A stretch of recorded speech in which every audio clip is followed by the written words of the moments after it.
We are what's called a basic research lab. So we're trying to understand how things work and how they break in disease. And so our job is to understand how cell proliferation is controlled.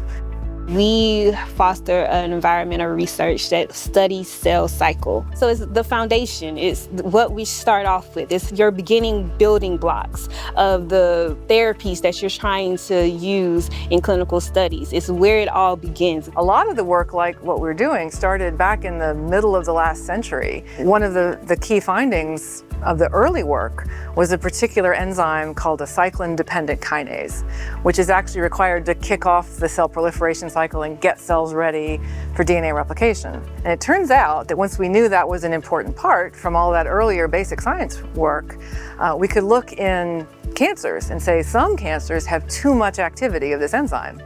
So then academic and government and industry labs said, well, let's make a drug that fixes that. Let's turn down that excess activity.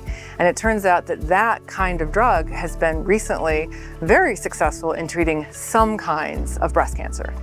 This is one of the biggest research institutions, and for scientists like me who had the opportunity from some of the different programs that I was afforded, this allows us the chance to study things that you wouldn't have thought of in the communities that we come from. One of the things specific to this lab is that a lot of the leadership comes from the top down. We have a connection to a cancer center, and the center also provides us with a tissue culture facility, and that kind of adds to the rapid pace of our research. So the UNC School of Medicine is such a unique and outstanding environment. We are a community of basic scientists that communicate a lot with the translational scientists, the clinicians, and the health professionals at the UNC hospital system. This really accelerates our discoveries and makes it so much easier to be translated into tangible patient outcome. Federal funding for research has been critical to all of these great discoveries that have happened over decades.